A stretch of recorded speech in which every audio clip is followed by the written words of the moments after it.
Buenas noches a todos. De aquí te Lola, que ya me dijeron que siempre decía un hola al inicio. Bueno, ya poco a poco se irán conectando.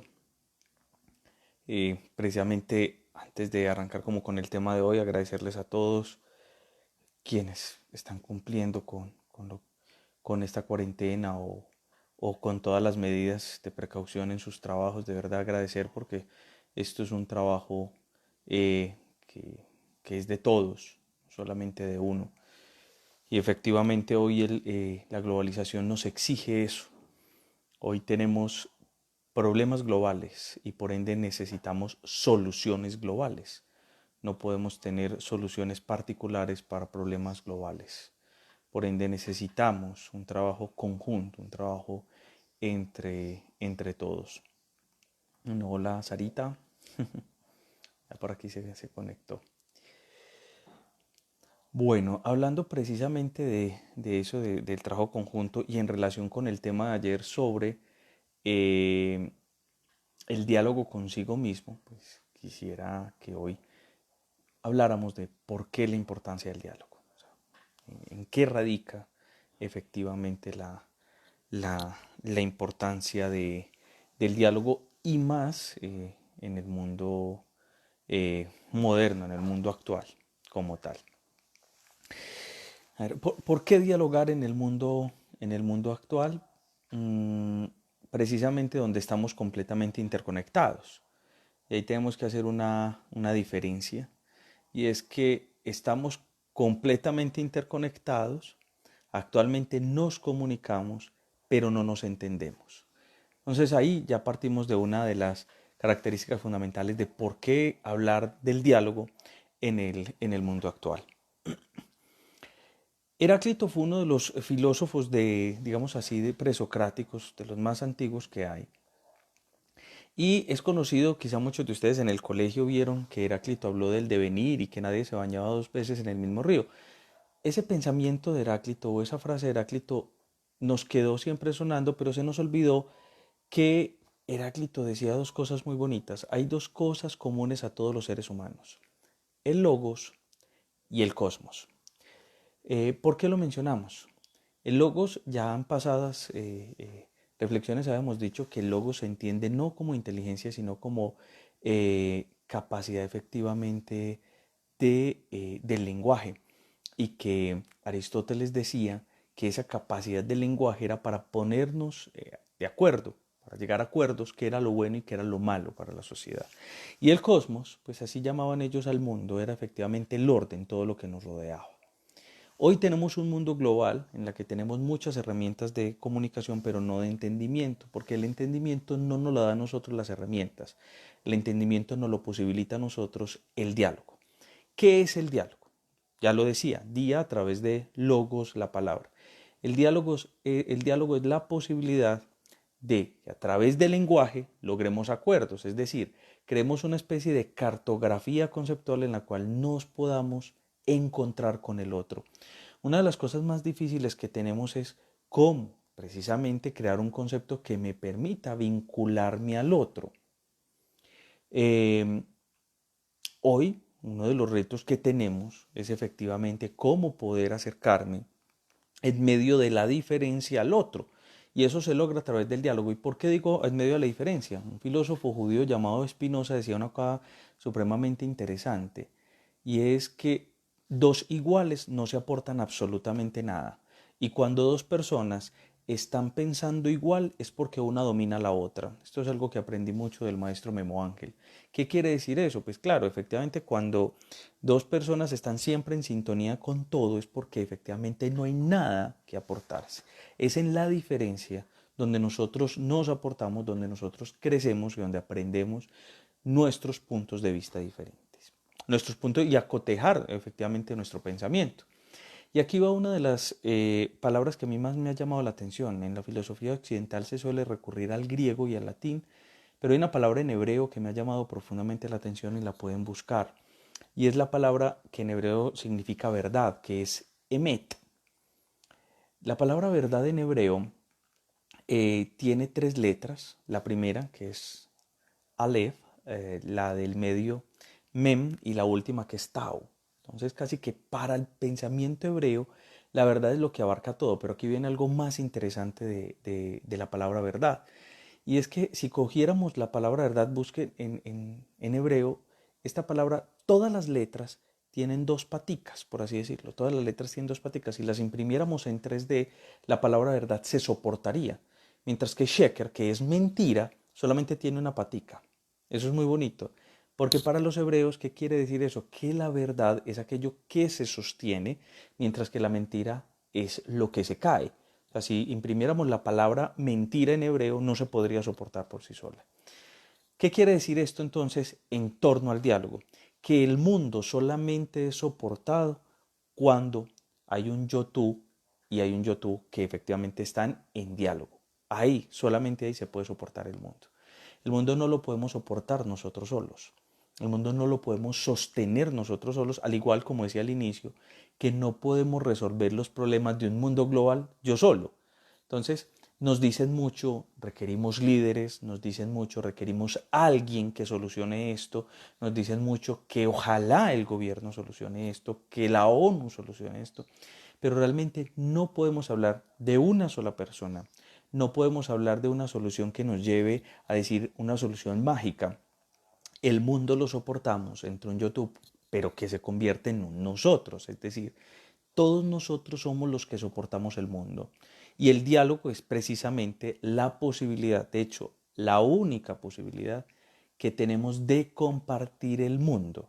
No hay otra forma de compartir el mundo si no es a través del diálogo.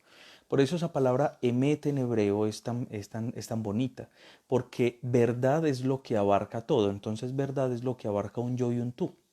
Por eso el diálogo nos posibilita trazar un puente en el que yo voy y el tú viene a través de la palabra. Les decía ahorita, una de las cosas que más necesitamos hoy es efectivamente una cartografía conceptual donde encontrarnos, es decir, un mapa sobre el cual nosotros podamos entendernos. Sé que el lenguaje es muy difícil y más el lenguaje humano. Miren, cuando hablamos de condiciones físicas, pues todos nos entendemos. Yo digo, por ejemplo, detrás de mí, digo libros, dice, ahí están los libros, ¿cierto? Digo biblioteca, está la biblioteca.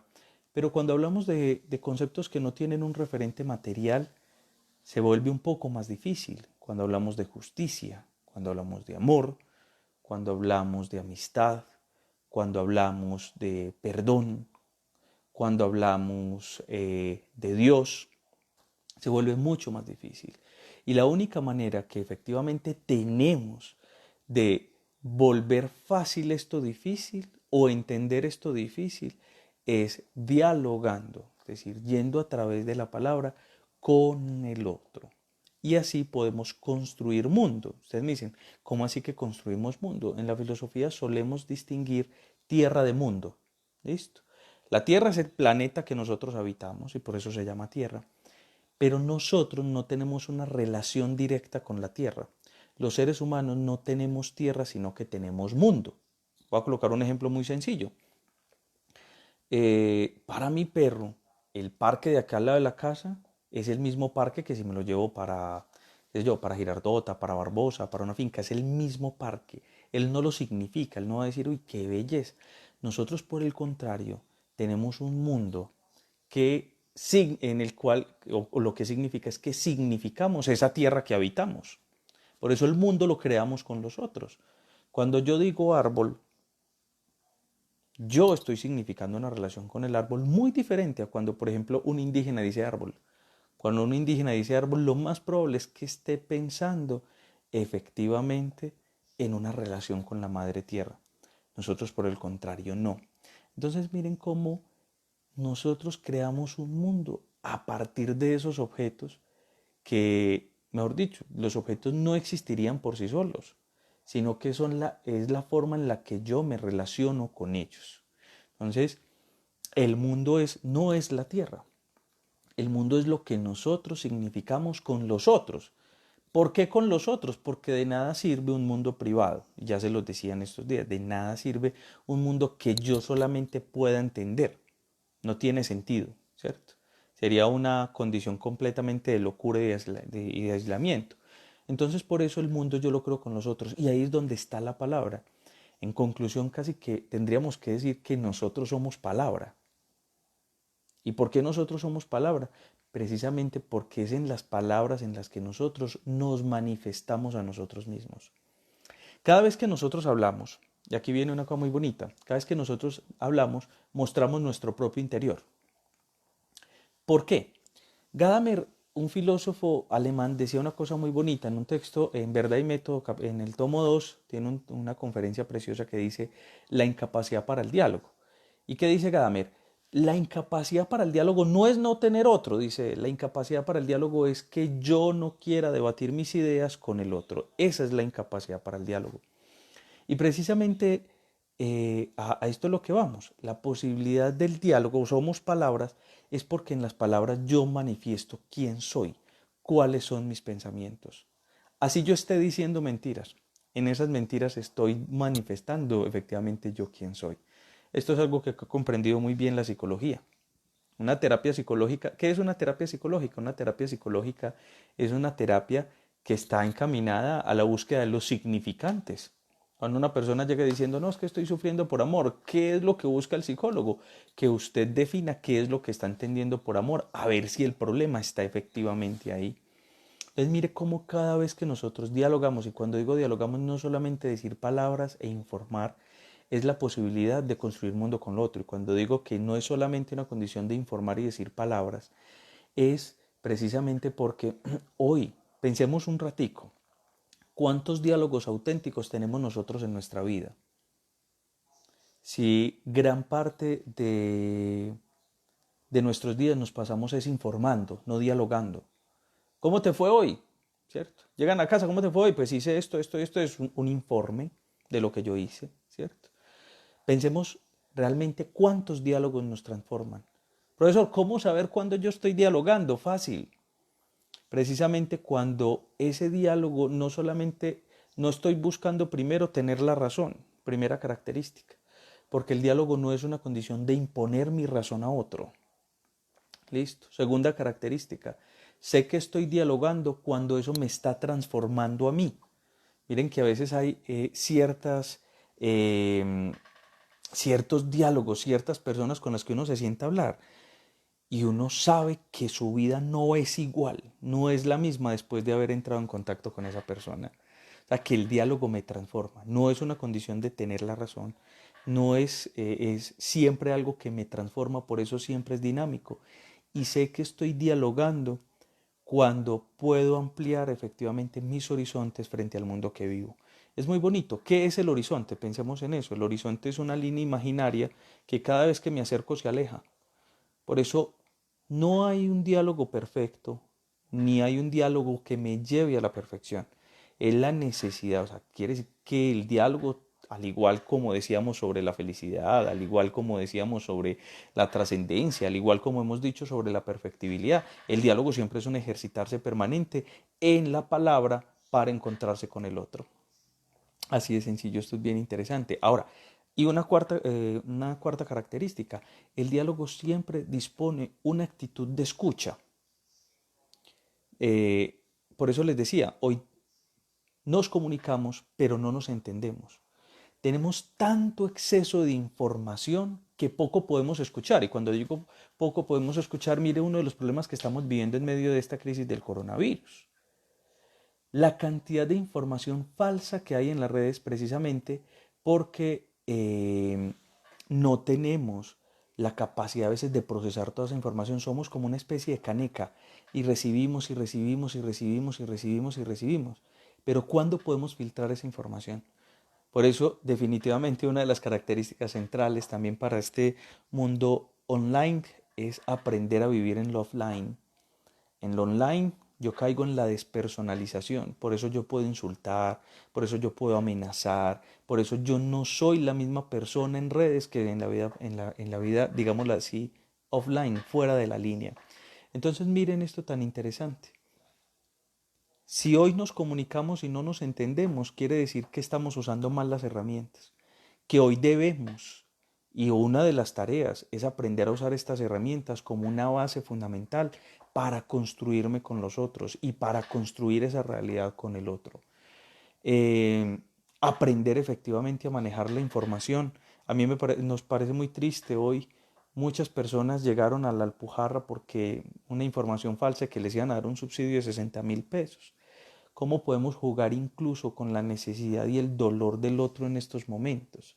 Entonces, la invitación es que en el diálogo, si ayer hablábamos del diálogo consigo mismo, hoy la invitación es que sepamos usar nuestras palabras, sepamos usar nuestra información, sepamos usar nuestras herramientas para que sean palabras, herramientas, información que permitan vincularme al otro, no excluirlo y engañarlo.